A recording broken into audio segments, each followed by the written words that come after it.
Howdy. What's going on, people? Hey, well, it's an exciting day because not really exciting. That's being sarcastic.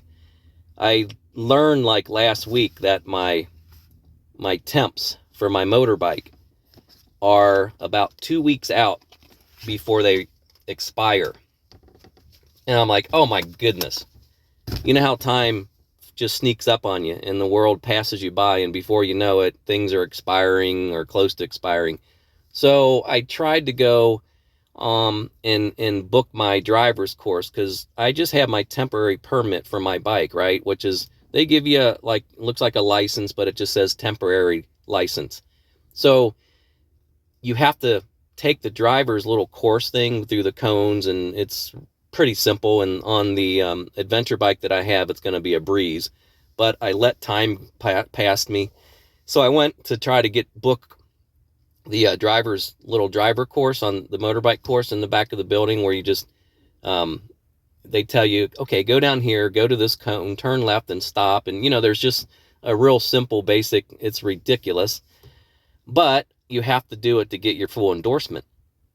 Well, I went to book that, and I learned that they were like 6 months out.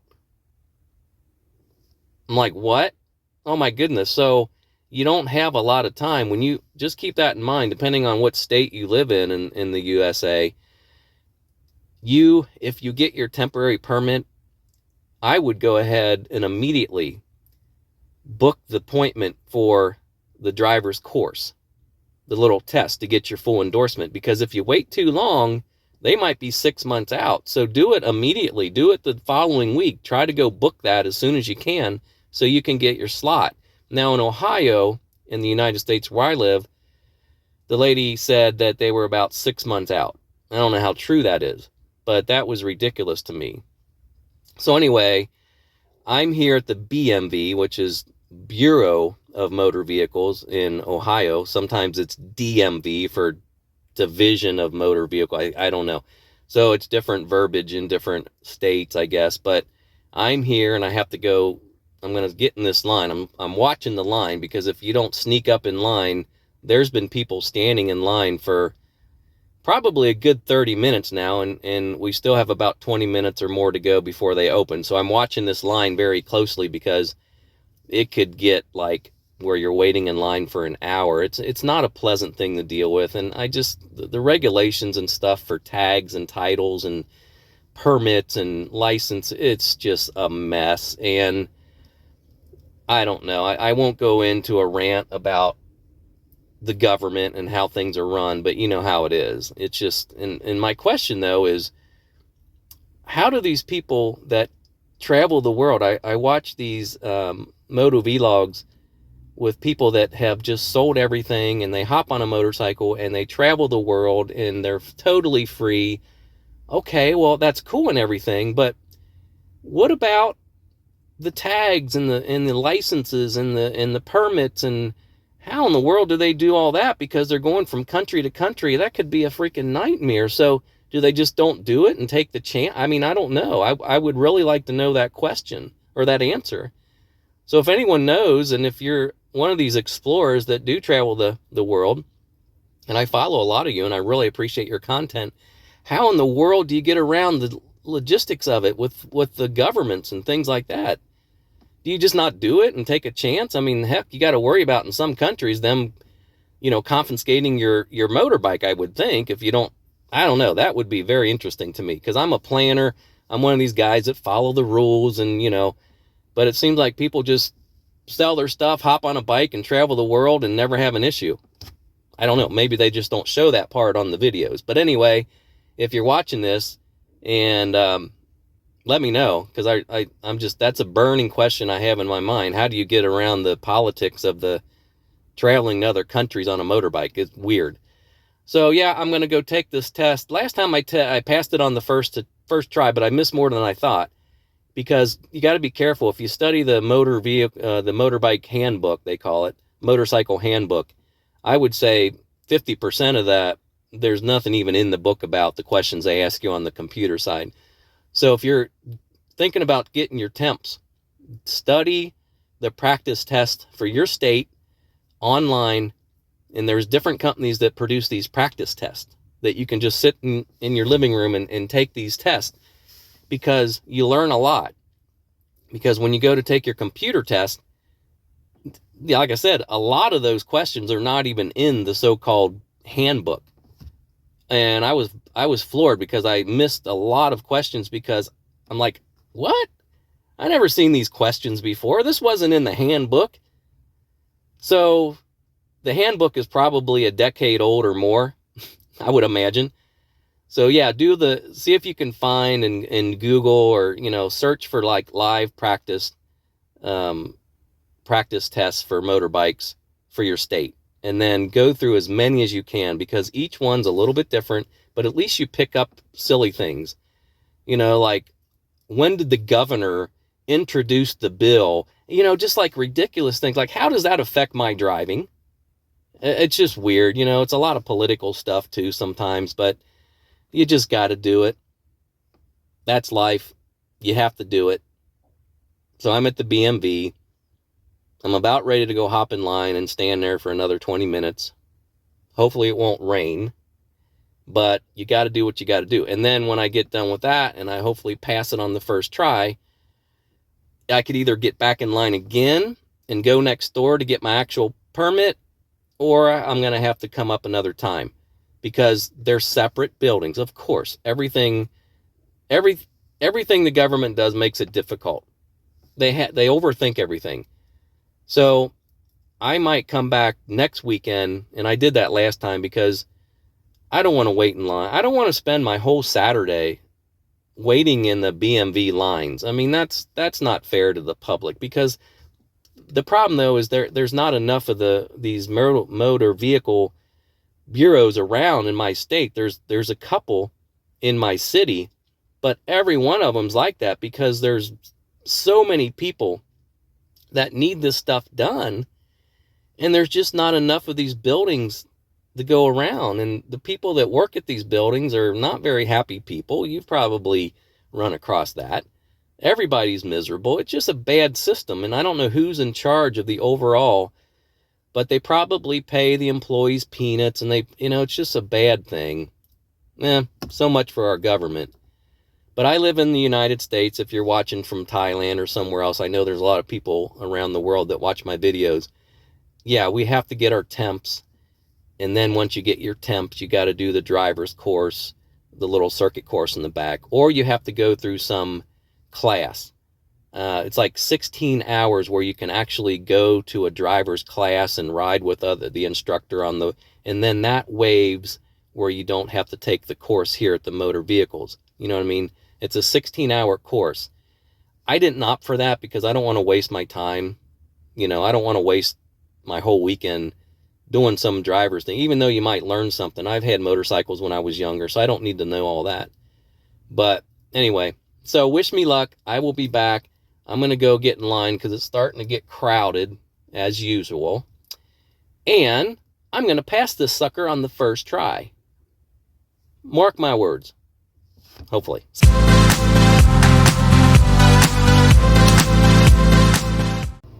So I'm back.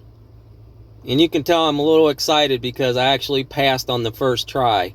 I tell you what, that was more stressful than college. I mean, that was ridiculous.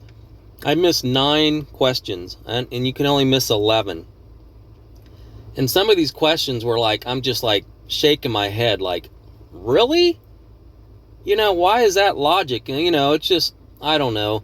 And again, you have to use common sense, because I would say, again, more than half of those questions or more, more than half of those questions were not even in the motorcycle handbook that they have you study. So I don't know where they dig these questions up, but oh my goodness. And I missed a bunch of them early on, and I'm like, you know what? I'm not going to pass this thing. I'm going to have to come back again. But as I went through it, I think the second half, there's 40 questions. And I think, right around the last 10 questions were pretty easy. But I'm like, oh my gosh, that was stressful. I'm like, because I hate to come up here and, waste hours upon hours taking the test. So passed it passed it. Now, again, she said, okay, you passed it. Now you have to go next door and wait in line to get your actual temporary license. I'm like, oh my goodness. So it's just a rigmarole. It's one of those political, just ridiculous practices and policies and procedures that you got to do. So now I'm waiting in line. I got in line virtually. I got in line. So I'm like, I would say another 30 minutes, and then I got to go back in, and then I got to get my picture retaken, and then I got to get my card license. And then I have to go back to the same building that I originally did to take the computer test to schedule my rider's course test. Is that insane or what? That's just no logic there, how they do things. You know, you should be able to get that done all in one stop. But what can you do? But anyway, I'm happy.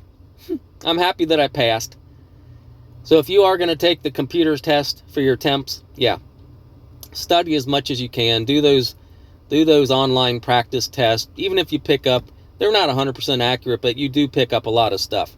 But just be prepared, because, you know, you're not going to probably ace that test, even though you think you would, because a lot of this is common sense stuff. But the way they word the questions versus what the answers are, I'm just like, how? You know, you'll have to just experience to know. But anyway, thanks guys for listening, and now I got to go into the other place here and wait again once I get a text that they're ready for me. So, great Saturday, right? Okay, so another 40 minutes. I finally got this, which is my, it's like a temporary document for my temps. And then my temporary card will be sent to me in the mail. So, what time is it? I don't even know, but I've been up since 5:30 in the morning. I had to drive to the BMV. They open at 8, but I had to get here about 7:15, and then I had to get in line. So it's been an ordeal. Like I said, you know, anytime you have to do a BMV, and I'm still not even done. I still have to schedule my driver's course, my little rider's course, that I bring my actual motorbike up here, and I go in the back of the building and do the little course that they lay out with the cones. But I'm not going to schedule that today because I looked at the line again, and it's about another half-hour wait to do that. So that's about 3 times that I would have had to stand in line to get this process done, and that is completely retarded to me. So Ohio legislators, whatever you're doing, please fix this system, because it's a mess. I mean, it's just, you know, nobody likes to do this because it's like, seems like it's redundant, and you have to wait in line multiple times, and there's no efficiency in anything. I mean, it just makes no sense. But anyway, I'm done ranting. Thanks for watching. I finally got my temps taken care of, and I'll receive the card in the mail here in about a couple weeks, maybe less. And then all I got to do, schedule my driver's test, and rider's test, I should say, for the motorcycle, to get my full endorsement, because I'm sure I'll pass it. You just literally go down, turn left in some cones, and gosh, this ADV 150 that I ride is so easy on the maneuvering. It'll be a breeze, and I'm actually looking forward to that part. But you have to wear a helmet. You have to have, there's like some policies that you got to follow with a helmet. You got to have, I think, boots that, I don't know if you can wear gym shoes. I think you have to have boots or something to cover the ankle, and gloves. I mean, there's a list of stuff. So check with your own state to see what kind of requirements you need for the rider's exam, because, you know, you do have to have the protective gear and everything. So just keep that in mind. Don't come up here in a pair of shorts and t-shirt with no helmet or anything and they're not going to let you take the course. So you gotta be protected, even though you're going in a little parking lot area around some cones, you know what I mean? So catch you later, and stay tuned for my ride coming up.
the BMV.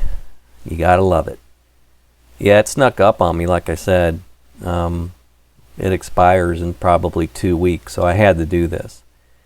But, you know, sorry for the rant, but oh my goodness, it's just crazy how you have to adhere to all these different things. And I think now I know why people opt for the, you know, those driver courses, those ride courses that you can sign up. Sometimes the vocational schools, and there's different places around most cities that you can, you know, sign up for one of these instructor-led courses, where I think I read it was 16 hours, and then you can ride with the instructor, and it's a small class. I would say maybe, I would think 3 and 4 other people. So the class can't get too big, you know, you can't go out like a gang with 20 motorcycle riders, but I think they keep it small on purpose. But yeah, I just didn't feel that I needed that, but, you know, because I've ridden motorcycles before. I had one 25 years ago, and I just was like, well, you know what, I'll just go up and do the course. But after realizing how, you know, how much time consuming it is and difficult to even get in those, where you have to schedule it so far out, it probably would have been a wash. And I probably would have actually enjoyed the rider's course anyway, you know. So I think, you know, if you have a state that is a pain in the ass to go through all these hoops and jump through hoops and take the skills test and then take the computer test and hope you know, just take a rider's course, and you might actually have more fun doing that. Well, you will have more fun doing that, because it's a pain in the ass to do the other stuff. But too late, you know, I already dipped my big toe in the ocean, and now I'm full bore. So at least I passed it, like I said. And then now I got a schedule to take the actual course in the back of the building. And then I should finally, after about almost 2 years, get my motorcycle endorsement that's stamped on my regular license. Then I don't have to ever worry about it again. I just pay the annual tag fee, and then I think you're set for life. Then you don't have to ever do it again. So that's that. But yeah, you know, it's just one of those things you got to deal with in life, right? But so today's a nice, beautiful day. I'm just riding around the local area. And I can't remember, let's see, what I have planned for today after that. And again, it's Saturday, so I'm just going to try to remember, because I do these audios after I do the video, so bear with me. But I think I'm just going out for a ride today, and either this was before or after. I think this might have been after I got back from the BMV. So I just keep in mind, guys, I am going to invest in an in-mic process, so when I can, and I know a lot of you are looking forward to that, where I can just ride and talk at the same time. So I'm actually investigating that now. I just don't know if the GoPro adapter has improved any, but there's tons of other people doing it out there. So, you know, I'm just going to have to drop some dollars and get it done. I mean, that's all there is to it. I don't like to invest a lot of money into this gig right now, because it's just a hobby. But I think as my channel's growing, I think I got over 300 something subscribers now, which is awesome. But, you know, keep it coming. You know, if you like this content, subscribe, and I'm going to make these videos better and better and better and more entertaining, and do better adventures down the road. I've got to just, you know, do the adventures and stretch my legs out and get places. And I got one, my next video is going to be, I already did it, going to Houston Woods. So that'll be fun. That'll be a fun video that I'm working on now. Just these videos are very, very, very, very time consuming to do, as you can imagine. So I appreciate all the follows. I appreciate all the patience with me. But yeah, stay tuned for that next video. It's going to be fun. It's going to be a long one. But I have to trim the fat, as they say, and make the videos shorter without rambling so long. So again, that'll be coming up next, in the next video, I should say.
And that's exactly why I wanted to get some smaller CC motorbike like this ADV, because, you know, I put 1.4 gallons in it, and to fill it up, I just topped it off. It wasn't completely empty. It takes like I said, 2.11 gallons, 8 liters, I think, or something like that. But no, it doesn't take much. You know, gas prices are a little expensive right now.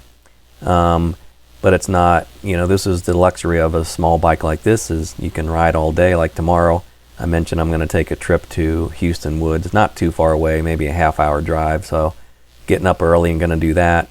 But so that's why I wanted to fill it up, so I don't have to deal with it in the morning.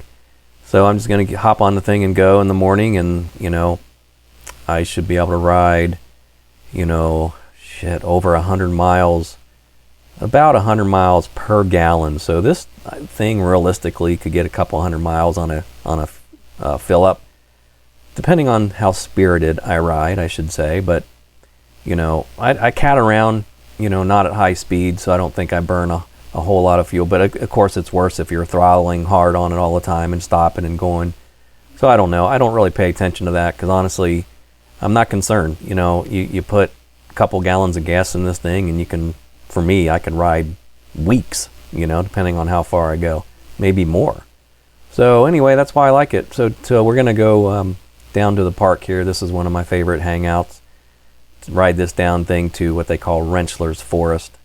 It's a nice little park that's close to my home, and I've gone here before. You've seen other videos on it. So gonna take a ride down here, see what's going on, and it's just another beautiful day. Looking forward to cooler weather though, but I do need to buy some gear, and I know I keep saying that, but before the fall gets here, I'm gonna definitely go to these shops and see if I can find some protective gear for cooler weather, because man, I tell you, after you get about 30-40 miles an hour, it starts getting cold when the temperatures drop, you know.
Pretty quiet back here. The I don't know if you're really supposed to be back here or not. This is a like a private walkway back here to the shelter, but you know, nobody around. All I can say is don't do that. I'm like, okay, but I don't think they have too much issue with people patrolling and kicking you out of places. So yeah, this is a park that Rensselaer's Forest, it's called, that is, as you can tell, close to my home. So a couple different paths, you know, you got some nature trails. I've been on a few, but they're not really long. You know, they only take maybe 20 minutes or so to get through. So I don't know if that one comes around and exits here. I'm not sure. But yeah, so this is what the scooter life is all about, or the ADV life is all about, where you can basically just hop on this thing and do some exploring. And I had to get some gas, as you saw. I rarely get gas in this thing because I don't really, you know, drive it too much, as you know. But this is a perfect day. It's probably, oh, I would say 75 and a little bit of overcast, so it's not, you know, blazingly hot. But yeah, you know, I'm loving this bike. It's awesome. I don't have any accessories on it yet, and you know, I don't care about the looks of it, as far as, because some people will remove this part, you know, and they'll put like a bobtail on it where they don't have this not muffler, but this guard going down. But you know what? To me, it doesn't look bad. You know, I don't really care. You know, like I said, I don't care what people think. I just want functionality. And with this, I have the reflective lights. You know, these I mean, the whole thing lights up pretty nice at night when there's headlights on it. And you got the lights here, reflectors. There's a reflector, and these are all reflectors. So, and these are actually LEDs, really nice and bright. Of course, on the front, you got your left and right LED, and here's some more reflecting areas. These are just decals I made, just being silly. But yeah, that's about, oh, I don't know if you can tell, but like right here, see these white strips? I got periodically, and I put it like here. So those are reflective material, and you can buy those off eBay. I think I got them, yeah, a whole roll of it, you know, and I just strategically place these in areas. And if you're looking at the bike, you would never be able to tell they're there, but at night when the light hits this, it's really sharp. It brightens those areas up. And the key is visibility. You know, you want to have visibility. So, but I'm going to get some more decals and stuff, maybe put something right here. But I got to get some different color vinyl, because all I have is black and you wouldn't see it. Anyway, let's do a little bit more riding here. But yeah, beautiful day. See what my gas should be looking pretty full. Yep, you can see right here the gas indicator is all the way up to F, and it what cost me, well, I had 1.4 gallons. Can't complain about that, right? Let's do some riding. I don't really know supposed to be back here, but no, I don't think anyone really cares. As long as I'm not digging up their grass and, you know, doing donuts and all that crap in their grass, I don't think they really say too much. I'm like, hey, I just wanted to go check it out, right?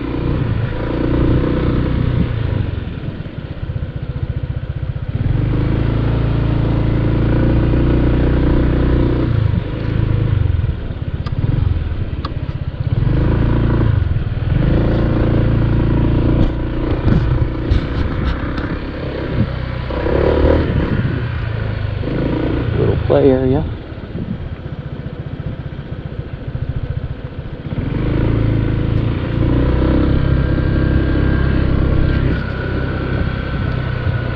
I think they had a cat there. I think they bring their cat up here, and our cat's like that too. we have a little, the golden cats are really tame, and the golden cats are very mild-mannered. And I remember our cat, she's a little golden cat, and she used, when our dog was alive, she used to walk with our dog, just take walks with her and the dog and my daughter on the sidewalk, and she would just walk right beside the dog down the sidewalk. Pretty funny. I think I got some pictures of that. But so apparently those people brought their little cat up just to hang around them, and it doesn't wander off, and ours doesn't either. It'll stick around, so it's pretty cool. Cats are fun. I like cats. Anywho, this is like I said, this is Rentschler Forest, and I don't know if you can hear me real well, but I'm trying to talk and drive at the same time. I think what I'm going to do is I'm going to really start investigating in the helmet audio, because you know I just want something different. So I'm going to see if the GoPro adapters have improved, or if there's some other kind of audio process for the helmet, because I do like to talk and ride at the same time instead of kind of doing it after the fact. It just seems more natural, as you guys, and I hear a lot of people that would like to hear the engine noise, and you know, I agree. I think it's pretty cool.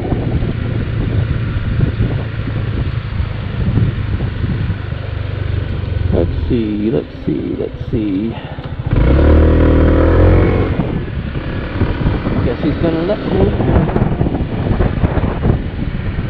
go down here. Let's see what's down here. Tell you what, when I was riding before down this road, not this road, but the one coming down to the park, like this massive bug hit my mirror, and I forgot to look at it, but I'm glad that didn't hit me in the arm or something.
Hey guys, this is a shout out for Greg from Montana. Check out his bike. Seems like he's an avid Batman fan. Love the logo, man. So yeah, I see the case in the back and cool license plate frame. But again, this is Greg from Montana. Thanks for the contribution, and I really appreciate you guys sending me the photos. It's really neat.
I think with each video I do, I learn a little more, you know, what the viewer is looking for.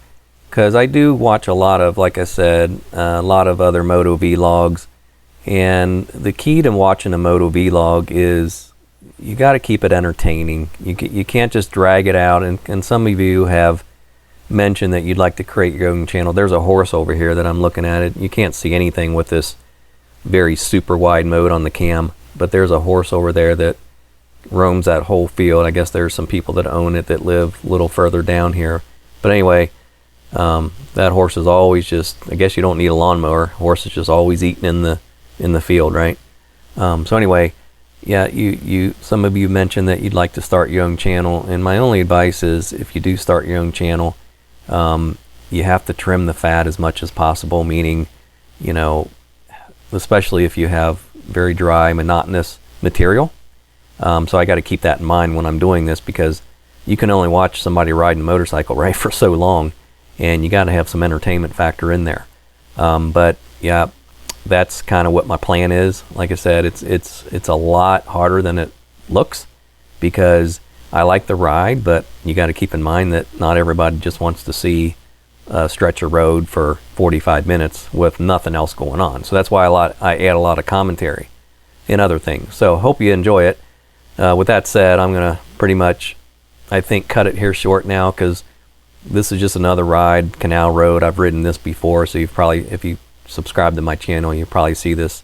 You've seen these buildings and things before. But tomorrow, I'm gonna take a special trip, stretch my legs, and I'm gonna go to a place called Houston Woods, which I mentioned. So stay tuned for that video. That's coming up next. That's gonna take a little while to process, because I got to trim the fat quite a bit on that, because it's about, you know, 35 minutes one way. But I'm not going to do the way back, because I figured, you know, I'm not going to do up and back everywhere I go. You know what I mean? That's just crazy. So look for that. And this is a little trail that you can get off the road here. And I've ridden this before.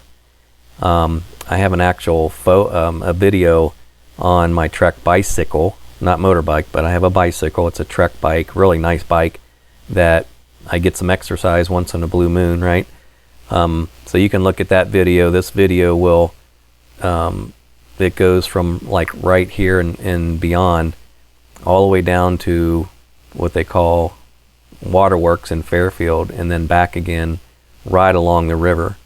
So I'm saying that in the video now, but I'm gonna just dub over it here, I think, with audio, because it's kind of a lot of wind and stuff in the background. As you know, I'm not a real big fan of wind, but yeah, if you take that, you can ride a couple miles down this path, and it's really cool. I'll put the video link up there. You can see where you can click on that video if you want to see that. Kind of just a nice leisurely ride, but that was a lot of fun. The only thing I fear there is my tires going flat, because I had an issue with my front tire on my bicycle, but I finally got the rim replaced, because I think there was a defect in the rim. But anyway, enough of that. So I'm going to get back on the road here, and again, I'm trying to get to 1,000 subscribers. So if you like this content, subscribe. I'm about a third of the way there, and I'd like to get 1,000. The watch hours are there, because I do longer videos, but I need your help with subscriptions, and I'm going to continue to bring the videos and make them more entertaining. So appreciate all that. And anyway, guys, you have a great day, and stay tuned for my next little stretch my legs trip to Houston Woods. Take care.